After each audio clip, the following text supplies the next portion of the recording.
There's some solid pitching plays out there on the wire for next week. Find out who coming up next. It's about that time. Stoned on Sports. How's it going, everybody? You're tuned in to Stoned on Sports Fantasy Baseball. My name is Matt. Got the awesome co-host Kyle here today, and hopefully you all are having an amazing Thursday and doing a little bit better than Sir Anthony Dominguez is doing, who blew another one.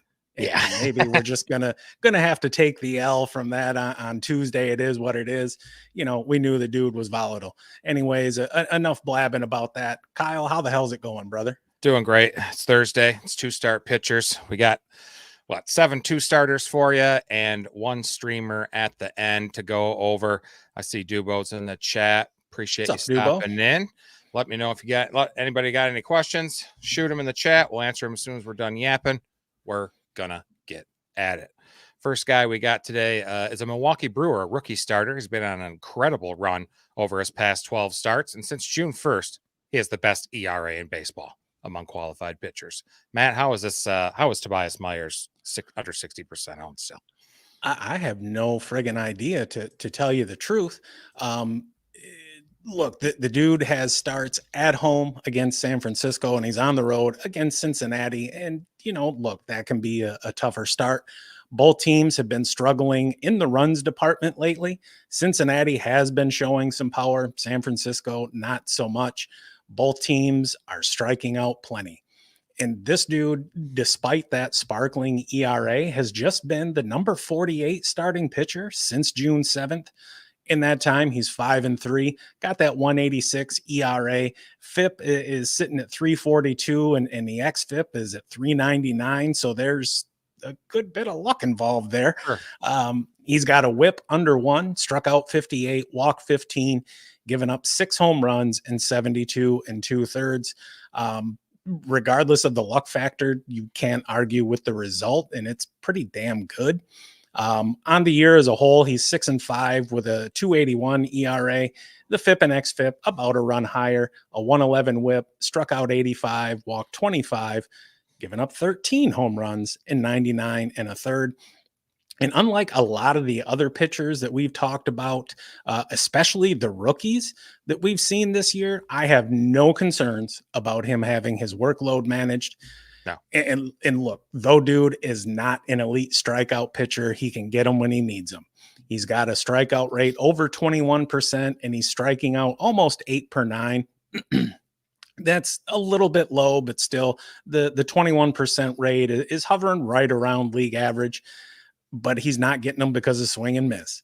He's got a swinging strike rate a little over 9%, and his whiff rate is actually towards the bottom of the league at just 20.9. He does get a good amount of called strikes, though, to help make up for it, and he does a great job of getting ahead early in the count. None of this should come as a surprise, though, because he wasn't blowing away batters in the minors either.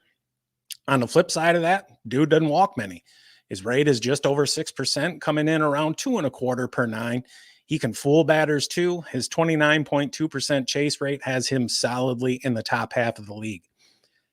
Typically, I wouldn't be interested in somebody with a contact rate over 81%, but he is helped out by one of the better defenses in the game.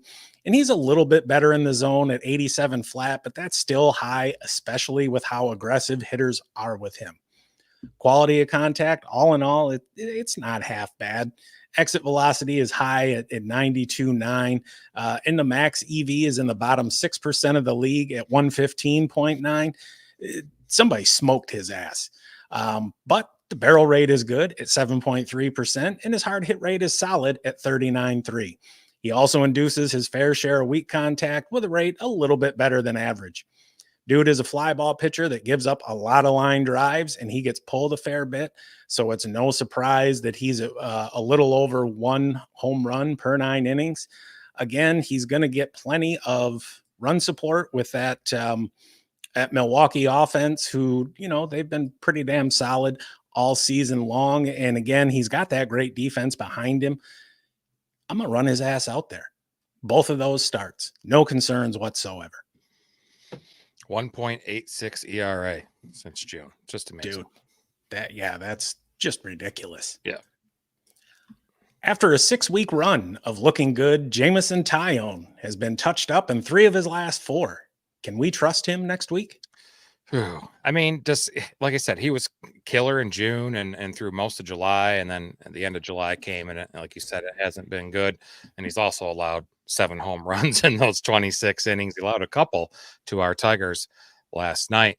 But despite the setbacks, his season-long metrics, including a decent strikeout to walk ratio and a BABIP of 282, to me suggests that he's still a reliable option in most fantasy rotation. On the season, he's had 22 starts. He's 500, 8-8, 126 innings pitched, 3.77 ERA, and a 1.18 WHIP. Strikeout rates below average. It's in the bottom fifth of the league at 19.2%. But the walk rate is excellent at 5 flat. He's in the 92nd percentile. Still puts, like I said, that K to walk ratio is pretty good, right at league average. But the swinging strike rate, 2% worse than league average. Has some nice run values. His overall pitching value of 8 is in the 75th percentile, and his fastball run value is a 9, placing him in the 87th percentile. Speaking of his fastball, his velocity for that, it's on the lower end of the spectrum at 90.25 miles an hour. Chase rate of 29.3 is above average, but his overall whiff rate is disgusting. Okay, it's at 90. Places him in the bottom 9% among pitchers in the league. However, he's got his sweeper, which he throws pretty much exclusively to right-handed batters. It has a whiff rate over 35%, a strikeout rate in the low 30s. So he's got some stuff that's pretty good. Let's discuss the hard contact. He's a little bit strange there. His average exit velocity is 89.6 miles an hour. It's in the bottom third of pitchers, but his hard hit rate is much, much better in the 71st percentile. And hell, even his barrel rate's above average. The reason for the discrepancy is he's allowing a lot of batted balls with exit velocities, roughly between like 90 and 94 miles an hour, which would then worsen his average exit velocity. But for a batted ball to count as a hard hit, remember, it must register at least 95 miles an hour to qualify. So that's my reasoning for that. Well, a little bit of Matt's too. Batted ball profile. Taillon's ground ball rate is no bueno at 39.6. His line drive rate allowed is pretty good. So where are all the baseballs going? Yep.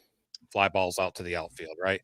Fly ball rate's almost 8% higher than the MLB average, and it has definitely affected him as his home runs per 9 is a bit high at 126. He's allowed a total of 17. The matchups he has on the screen there, both on the road at Pittsburgh, at Washington. PNC's pretty average there in park factors. In the last 15 days, the Pirates have been kind of middling, 19th in runs, tied for 16th in home runs, 21st in RBIs, bottom 5 in walks, which is great for Taillon, and 4th most in strikeouts. They're striking out a lot. Washington, last 15 days, they're the bottom 10 in hits, bottom 5 in runs, home runs, and walks, but they don't strike out very much. So Taillon's a good option. He'll allow some contact. He's not going to strike out a ton, but he won't hurt you with the walks. I think he's a great option versus 2 lesser opponents next week. Nice. Okay. We're flying. I feel like we're flying. All right. This Guardians pitchers, he's been coughing up runs recently, but he still offers some nice strikeout appeal. Can Gavin Williams get things going next week? Well, I'm not a fan of Ohio and any team contained there within. That's a definite maybe. Yeah. He's got starts at home against KC and Pittsburgh. Kansas City, they've been hot. Pittsburgh has not. The Royals are 5th in runs, mid-pack and home runs, and they put the ball in play a lot. Pittsburgh isn't scoring many. They don't really have much pop, and they strike out a ton. In 9 starts this year, he's 2-5 with an ERA just over 5. His FIP and XFIP are about a run and a half lower, though. He's got a 142 whip, 47 strikeouts, 15 walks, 4 home runs, and 43 innings pitched. And I love that he's giving you some strikeouts. It really makes me like the Pittsburgh start. He's got a rate of almost 24.5% with a K per 9 approaching 10. Absolutely love that. Not as much swing and miss, though, as you would expect with those numbers. Both his 10.3% swinging strike rate and 24% whiff rate are firmly below average. His chase rate is pretty solid at 28.8%, so we know he can fool hitters. Aside from a 14-inning stint at AA last season, his 3.14 walks per nine and 7.8% walk rates are both the best marks of his professional career. And he's another dude that gives up a lot of contact, but gets helped out by a good defense behind him. He's not as bad as Myers. His rate is under 80%, but it's still high. Zone contact is better. He's just a tick higher than average, but batters are really aggressive against him as well. So maybe he's just throwing more hittable balls. Kelsey, keep your mind out of the gutter. He's up there throwing gas. He's top 10% in fastball velo, and batters are turning his shit around. He's bottom 4% with a 91 mile an hour average exit velocity, and his hard hit rate isn't much better at almost 44%. He is helped out by a barrel rate of 7 flat, and his 3.9% weak contact rate is dead on average. He's more of a fly ball hitter than a ground ball, he's more of a fly ball than ground ball pitcher, but he gives up line drives at a 30.5% clip. So it's no surprise he's got a BABIP around 340. He doesn't get pulled too much, and he keeps the ball in the yard. And for what it's worth, the Guardians offense has had some struggles lately, which I think Kyle is going to detail a little bit more later on. So run support may be a question mark for him for really the first time since he's come up. That said, he's somebody that, pretty much everyone in fantasy baseball circles has been pretty high on over the past couple of years. The Kansas City start, maybe it's a little bit shaky, but Pittsburgh, no, they're not scaring anybody. I would understand if you wanted to stream him against just Pittsburgh, but no, I'm going to roll him out there for both. I would too. I think he's going to be even better next year. You hope he does. I certainly do. For $3, I better. Oh, shit. I got to lead you in. That would help. All right, here we go. Sorry. Folks, I got home like 2 minutes before we went live. So, it's a scramble drill here. Hence the suit. Yes. The Reds' Nick Martinez moved back into the rotation a couple weeks ago, and most of his starts have been pretty damn solid. What can we expect from him next week, buddy? Yeah, he's had 4 starts this month. He's combined for 22 innings, 19 strikeouts, 9 earned runs while pitching at least 5 innings and 3 out of 4 of those starts. On the season, he's appeared 35 times, just 9 starts. He's 6-6, pitched over 101 innings. His whip's nice at 105, and his ERA is at 3.64. Strikeout rate's just under 20%, not super horrible, but still, below MLB average. Walk rate, excellent. 3.1. If qualified, he would be in the top 3 in the league for walk rate, up there with, Eflin and Kirby. He has a really good K to walk ratio of 17.6. That's about 2.5% better than MLB average, to go along with an average swinging strike rate of 11, or above average swinging strike rate of 11.4.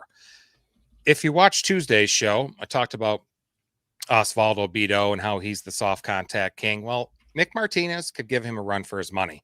He is a very elite and in a much larger sample size than Bido's. His exit velocity, 86.5 miles an hour allowed, 89th percentile. Hard hit rate, 30.4. He's in the 96th percentile, and his barrel rate is in the 93rd percentile. Pretty damn nice. As with a lot of contact pitchers, they usually give up a bunch of contact. Martinez is no different. Whether it's in or out of the strike zone, he is above the major league average, allowing too much contact.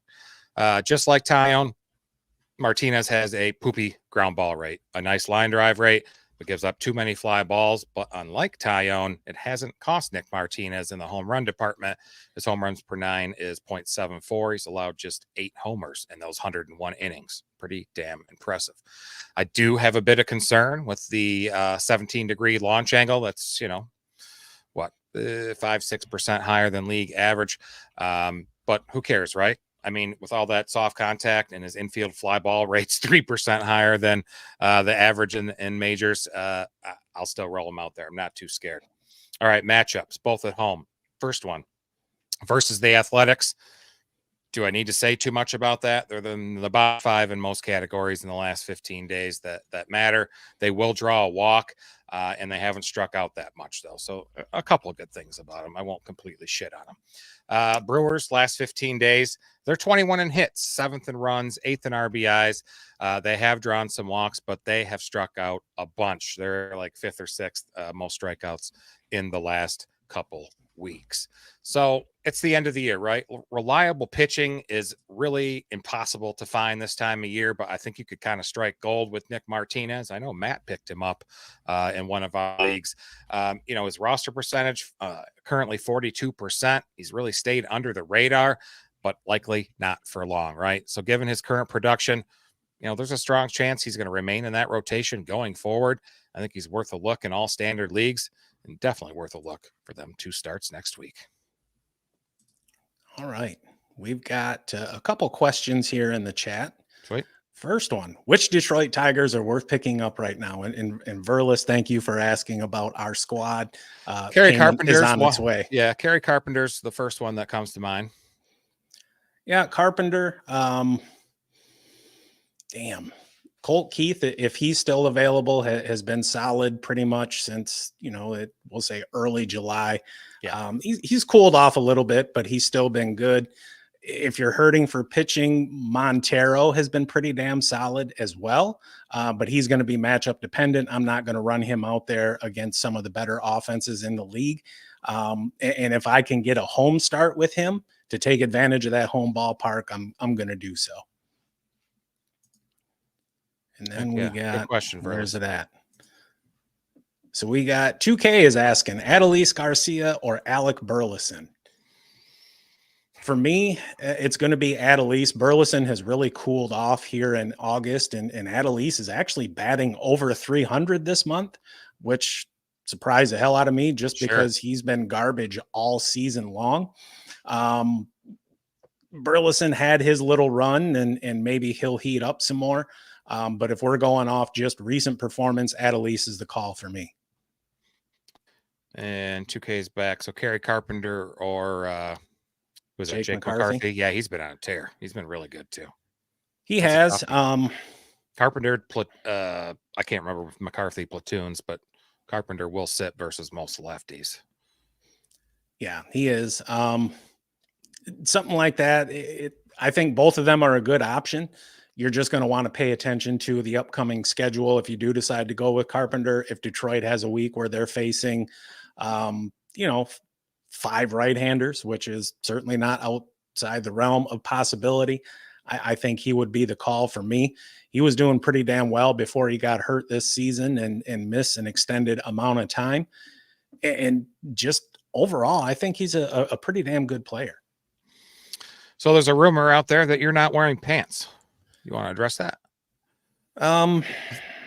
Not at this time. I have no comment. Dubo also mentioned that he is also sans pants, so that must be a thing. Light a doob and take the pants off, right? Is this I'm thinking Al Bundy, right? Yeah.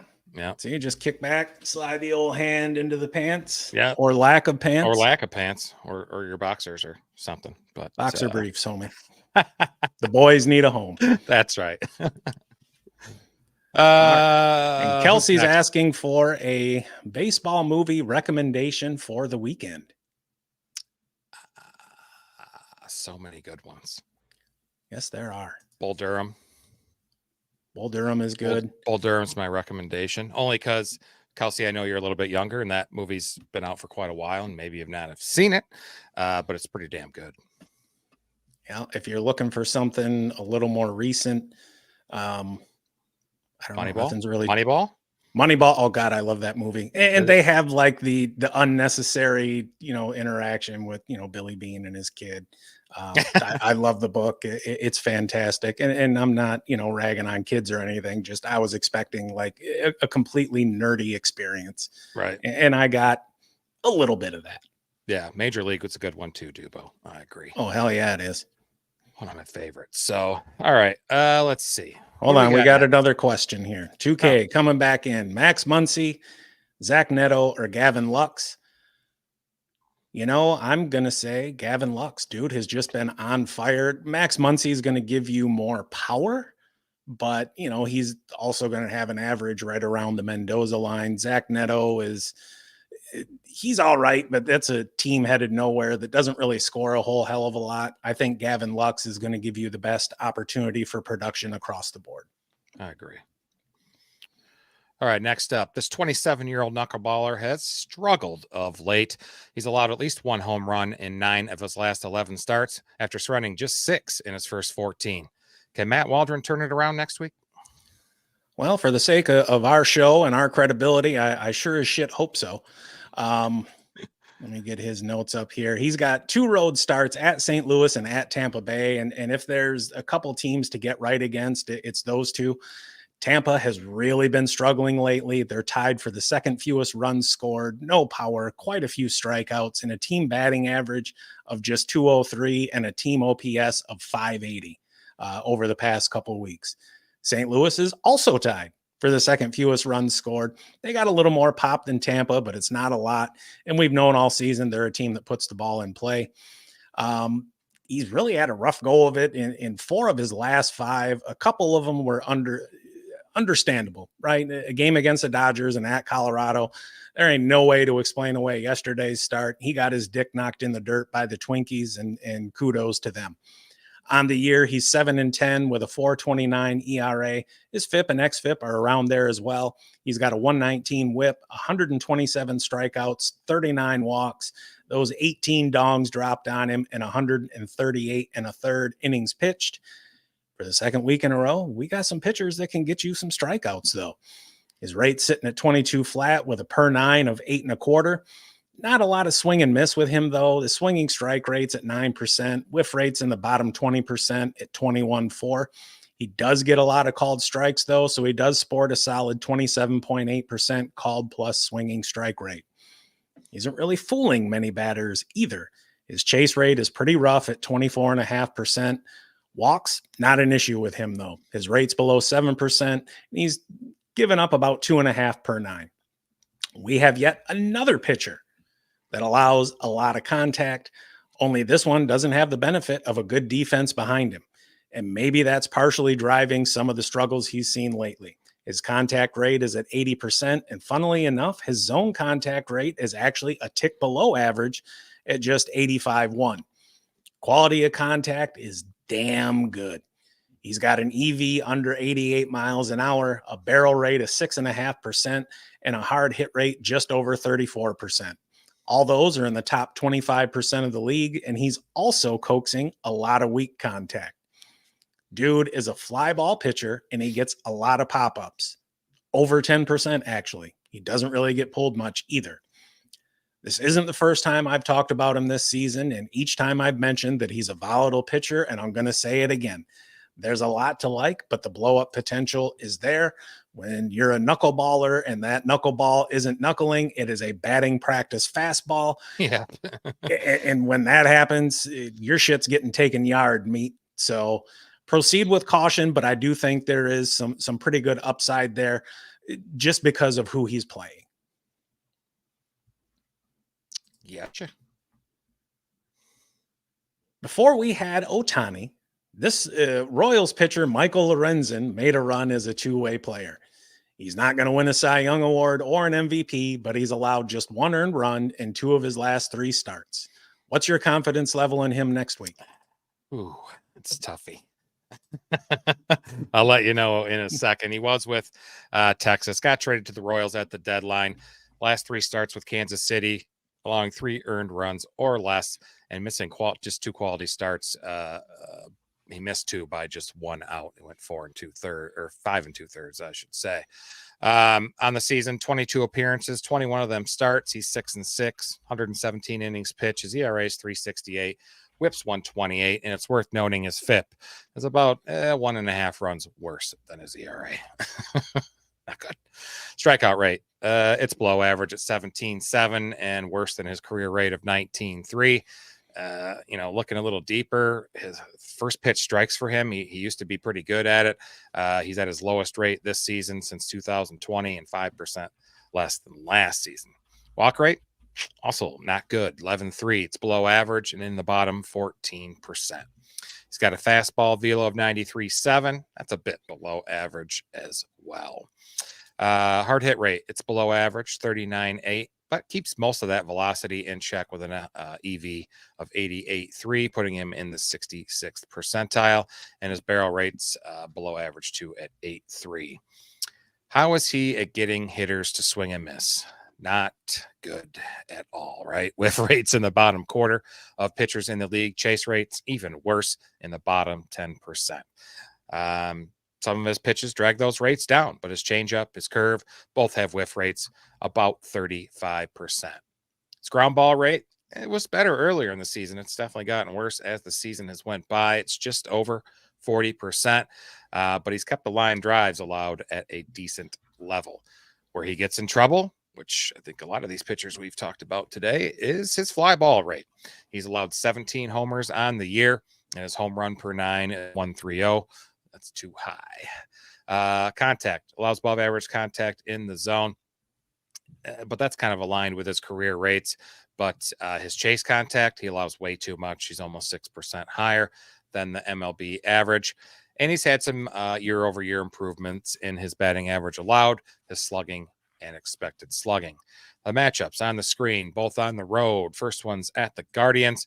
Last 15 days, I mentioned they haven't been too hot. Bottom 5 in hits, 23rd in runs, 19th in RBIs, and a 28th ranked team OPS. They have been struggling the last couple weeks. Houston, complete opposite. They've been pretty hot lately. Last 15 days, 2nd in hits, 7th in runs, 9th in RBIs, and team OPS is 3rd in the league. If you're in daily leagues there, you might consider just starting him against Cleveland, the Guardians. But look, here's the deal. Lorenzen's profile as a pitcher is fraught with risk. His high walk rate, the low strikeout rate, combined with a history of, underwhelming performance metrics, make him a challenging player to trust. I get it, but he is low owned for a reason. I'll take a guy that can eat some innings in points leagues, and who I can put in a relief spot too with his dual eligibility. All right. We have a question in the chat. Fantastic. So 2K is asking us, if I can get this here, rank these pitchers: Beto, Francis, Suarez, which I assume you mean, the hell's his name? Alberto there. Albert in Baltimore. Yeah. Palante, Balazzo, and Zebby. And I just jotted these down real quick. For me, Suarez is going to be at the top, and the tiebreaker for between him and Beto is just the team context. I think he's going to get more run support there with Baltimore than Beto can get with Oakland. After that, it's Zebby, but I'm going to throw a caveat in there that this season has been magical for him, really. I mean, he started out at A ball, went to AA, AAA, and now he's here in the show. His command is outstanding, but you're going to want to be mindful of the matchups. After that, it's going to be Francis, Balazzo, and then Palante. I put Palante at the bottom just because, I'm not real big on St. Louis, and man, he walks a lot. And you don't want pitchers that are going to beat themselves, so to speak. Yeah. Never.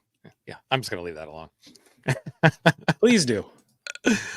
Okay, this Red Sox pitcher had an encouraging bounce back start yesterday, and while he lacks the strikeout upside, he's done a pretty good job inducing wing contact this season. Matt, tell everyone more about this week's desperation play, Cooper Criswell.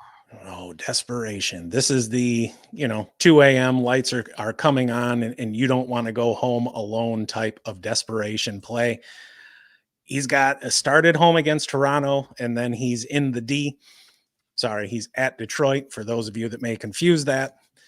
Toronto seems to have broken out of their kind of season-long slump. They're top 10 in runs, 2nd in home runs. Team average isn't the greatest, but they're not really striking out too much either over the past couple weeks. Tigers have been in the bottom 3rd in runs, not a whole lot of power with a lot of strikeouts and not many walks. And Criswell, he was moved to the pen towards the end of July, but he's back in the rotation. And so I'm going to do my best to just kind of focus on his time in the rotation as much as possible. During then, Kyle, I see you cracking up there. Yeah. He's 4-3 with a 3.88 ERA. His FIP and xFIP are right there as well. A 126 WHIP, which is a little bit higher than we want to see. 58 strikeouts, 16 walks, 8 home runs, and 67 and a third. And look, if you're in need of big strikeout numbers, you're likely in the wrong place. He has just 5 games with 5 or more strikeouts this season and none since the middle of June. As a starter, he's still got a strikeout rate just under 21%, which in a vacuum isn't terrible. And he's coming in at 7 3/4 strikeouts per 9. Don't ask me how you get 3/4 of a strikeout. His 6.8% swinging strike rate is the second lowest among 145 pitchers with 70 or more innings pitched. And his 17.3% whiff rate ranks in the bottom 3% of the league. He does get a lot of called strikes to make up for it, though. His 18.7% mark ranks him in the top 20 of that group. And look, what this dude is, he's a soft toss and junk baller, and he gets a good amount of chase. He also gets a good amount of movement on his 4 primary pitches. His sinker gets great movement along both planes. The sweeper has a lot of horizontal movement, and his changeup gets a ton of drop. He's not out there beating himself either. His walk rate is an outstanding 5.8%, and he's walking just over 2 per 9. Home runs are a touch high at a little over 1 per 9, but not by much. And this dude, again, and this seems to be a recurring theme, at least for everyone that I've talked about today, he gives up a ton of contact. His overall rate is approaching 85%, and he's over 90% in the zone. Batters are very patient against him as well, doing a good job of waiting for their pitch. Given everything I've mentioned so far, his quality of contact came as a surprise, honestly. His EV is about average at 88.7. Barrel rate is really good at just 6.3%, and his hard hit rate is just a tick over 36%. Both of those put him squarely in the top quarter of the league. He induces a lot of weak contact as well. Look, there's quite a bit to like there in that regard. He's a ground ball pitcher, and we like that. And he also gets some help with from the 8th best scoring defense, according to defensive runs saved. He does get pulled quite a bit, but given his low fly ball rate and line drive rates, he's not been hurt by it too much. He's another one who's a risky option. And if you want to avoid the hot team in Toronto, I get it. And given the matchups a lot of the other lower owned guys are facing, there might not be many better options out there. There isn't. It's some slim pickings. There's some garbage out there. I mean, going with 2% owned Cooper Criswell was, we've talked about him before on here a couple times, but again, they're low on for a reason, Yeah, and they got warts. They got warts, and dudes don't get yanked from the rotation for no reason. Yeah. On to our last dude. This Marlins pitcher has allowed 3 earned runs or fewer in 5 of his last 7 starts. But Kyle, you think he's a good streaming option next week. Why don't you tell us why? Yeah, I like him. He's actually got 2 starts next week at San Francisco, and one is at Colorado. And I think that's suicide trying to do that with as many home runs that this guy's allowed. I'll get into it. He's posted 2 quality starts and 2 scoreless efforts in 4 August appearances on the year. 14 starts. He's 2-5, not getting many wins. Hard to do that on that Marlins team. 65 innings pitch, whip 147, and a fat ERA of 5.65. But his xFIP's about a run and a half lower. So he's having a little bit of bad luck. Strikeout rate is excellent. It's 25.5% in the 71st percentile, but it was better last year by 1.5%. Walk rate, terrible. Just terrible. 13.3. It's in the bottom 5% in the league among pitchers in the league. And if you can believe it, he had improved on it from last year by over 2%. So he was in the 15s last year. Just disgusting. Cabrera has a nice fastball velo of 96.1 miles an hour, puts him in the 83rd percentile, and it looks faster to the hitters too, with a nice extension that he has. Helps being 6'5" too. But his fastball, being as fast as it is, doesn't have the effectiveness effectiveness you'd like to see, because dude gets hit hard. Average exit velocity, bottom 27%, worse than last year. Hard hit rate in the bottom 5%, worse than last year. And his barrel rate sucks too. It's in the bottom 15% and also worse than last year. One thing he does pretty well, though, is generating whiffs. He's got a rate of 28.5, and with his changeup, curve, and slider, putting up rates 32% or better. And his swinging strike rate and called strike plus whiffs are both above the league average. Ground ball rates, we like them. They usually help a lot of these two-start pitchers. This is no different for this guy, or streamer for Cabrera. 47.1 puts him in the 74th percentile. I really love that. His line drive rate is right at league average, and his fly ball rate's just 0.1% higher than the league average.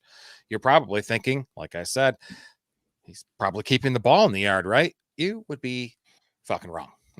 He has surrendered 13 long balls this season. His home runs per 9 is 1.79. That's way too high. You want that, 1 or less for pitchers there, home runs per 9. The big reason for the home runs is the pull percentage allowed. He's at 48.3, puts him 11% higher than the league average. Now, Cabrera's only thrown 65 pitches this season, but if he was a qualified pitcher, he'd have the second highest pull rate in the league behind Tyler Anderson. So not everything's rosy.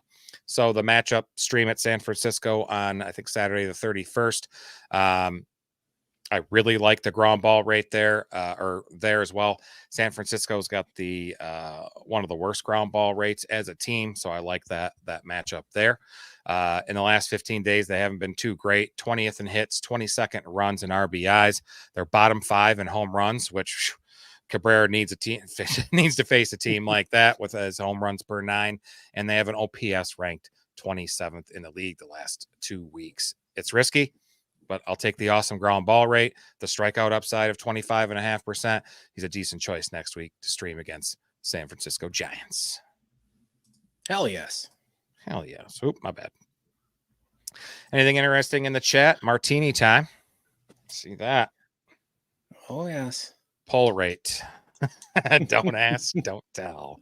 I love it. Everybody's got humor in the chat. We're funny guys too. Well, we like to think we are, at least, but sometimes we're not. But thanks for joining, everybody. We appreciate all your interaction in the chat, in the comments. If you haven't already, please give us a like and subscribe. It's free, and it'll make you feel good too. It'll make us feel good as well. So we do fantasy football as well. Next live stream is this Sunday, the 25th at 7 p.m. Eastern. We'll have our huge fantasy wide receiver preview. We're talking about 20 some wide receivers from ADPs of 3 all the way up to over 100. We'll be taking your questions. Any problems with that? If you got some draft questions, we'll talk that as well. We're really looking forward to Sunday evening's episode. All the links are in the description below. We're going to get the hell out of here. Stay stoned, stoners. Have a great evening.